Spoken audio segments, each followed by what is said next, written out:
Just thinking, even after Carlo went to 3 at the back in that second half, so I'm guessing that you still felt that the introduction of Iheanacho and Maddison were going to be the sparks that would have got you at least a point, if not more, tonight. Yeah, we were very good in the second half, certainly for long periods of it.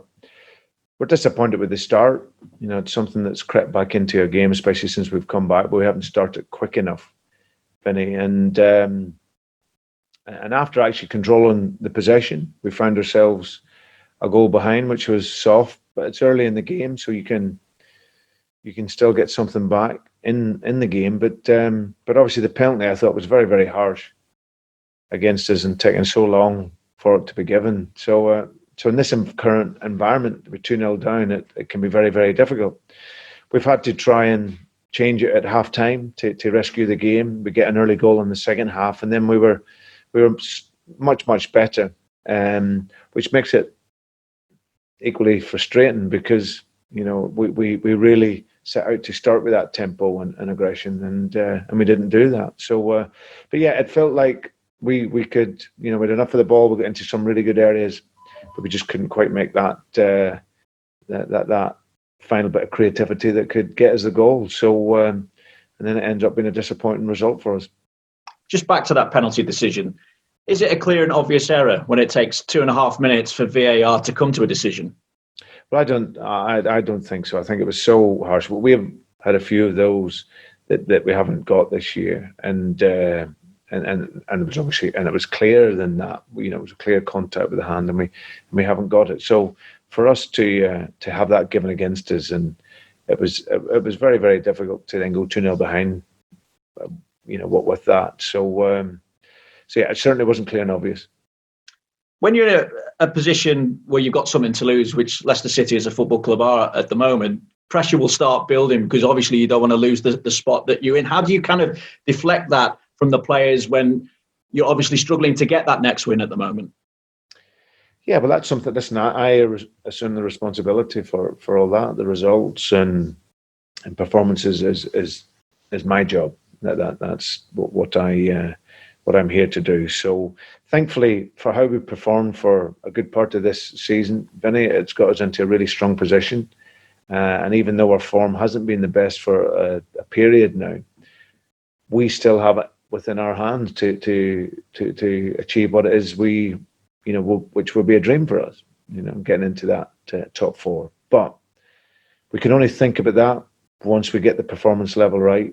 And since we've come back, we haven't been able to consistently get that tempo and get that speed into our game. 45 minutes against Chelsea, first half was good. Second half tonight was better. But we need to now look into Saturday's game and looking at getting 3 points and performing with a much greater level in our game. And just finally from me, obviously because of the impact that he made when he came on with James Maddison, how much more of a risk would it have been to start with him tonight? What did you have to weigh up as regards that decision?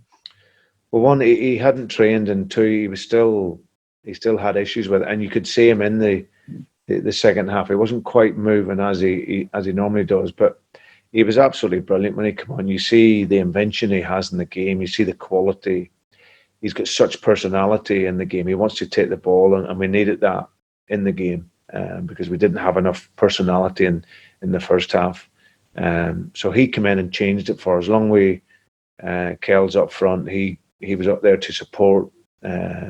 He's got strength, he's got power, but he's good in around the box. And those two boys gave us a real chance in the game to get a result.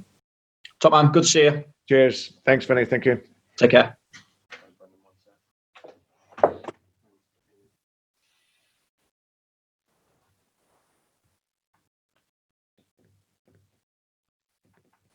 Brendan, it's Ian Stringer at BBC Radio Leicester. Can you hear me? Hi, Ian. Yes, can hear you.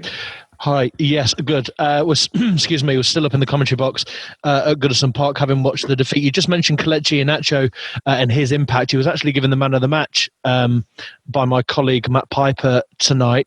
He looked sharp, didn't he, when he came on? Good feet and actually looked pretty confident. I just wonder why it's taken a while to see Kelechi Iheanacho since the restart.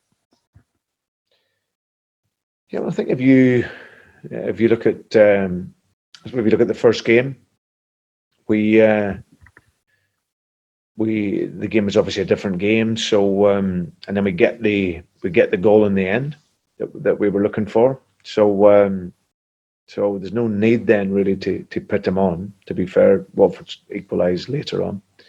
The second game, we played with the front two. So if you think that he actually played in that game against Brighton, and our movement and we didn't play so well in that game. We got a point, but we weren't as fluent. So there's an opportunity in that game.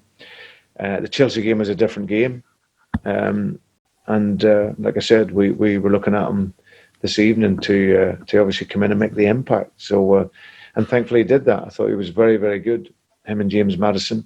But you know how we play. You know, I'm pretty sure you and Matt have watched us all season, so you know that we play with a single striker, which is the greatest goal scorer in the history of the club. So he plays, and then at times when we have to change it, then Kels can come into the game, and like you see, he can make the impact. So yeah, he was very good when he came in. It's probably an understatement, Brendan, but you didn't look a happy Teddy when you were walking in at half-time. I wonder how you approached your team talk. There looked like, I know that there was a little bit of anger towards the decision on the penalty that we agree with. Incidentally, up here in the commentary box, it was unfortunate and not the first handball that hasn't gone your way. We agree, but I just wonder how angry you were, and did that have an impact? Because from the get-go in the second half, literally from the kickoff, as you say, it was the start you wanted in the first half. What did you say? What kind of reaction? What was the feeling in the dressing room at halftime? Because it feels, Brendan, a little bit as though that Champions League place is slipping away. Well, no, I'd said at half time that there's too many times you have to come in and feel like you're having to rescue the game. You know, either by making a change or having a more aggressive half-time talk that then sparks a reaction. So it's something that a lot of being at this level, at the very highest level, is come from within. And I know we have a very young group and a young squad that are developing and experiencing, but it's something that if you want to consistently compete at the very top end of this table, it's a mindset. I think we've shown over the course of the season, thankfully, that it still leaves us in a very, very good position.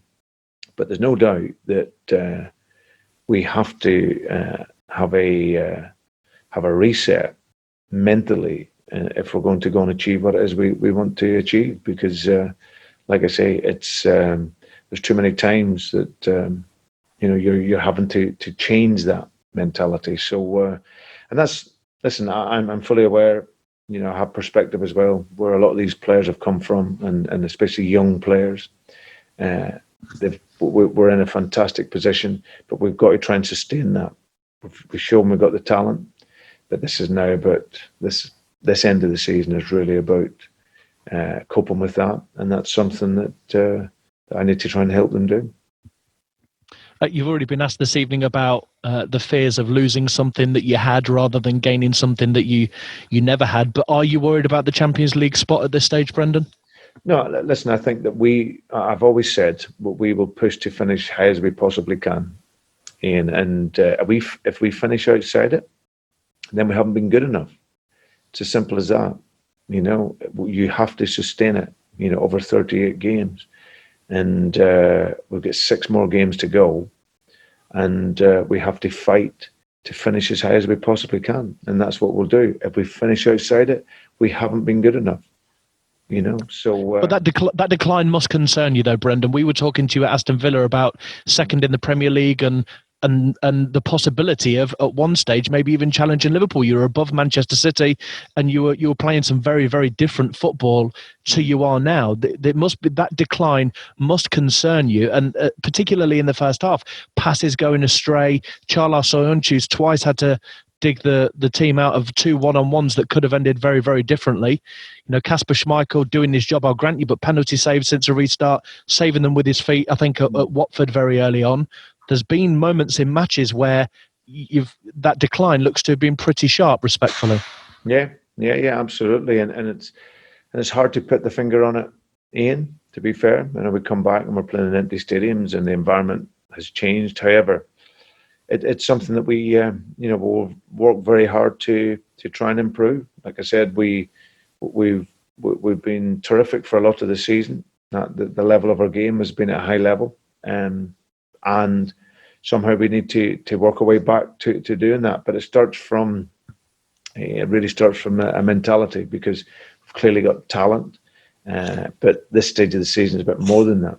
And with so many young players, that's what we're going to try and help them do and get through this period now. So, and that's exciting bit of it, as being a manager of a group of this talent, but lacks sort of maturity in these situations. You're helping them through the process. And like I said, they were never going to be the finished article at the end of this season. It's going to take a period of time. But as we are now, we're still in a strong position.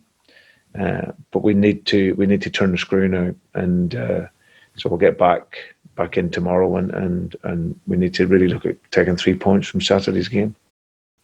Always appreciate your time, Brendan. Thank you very much. Thanks, Ian. Thank you. Okay. Cheers. Everybody.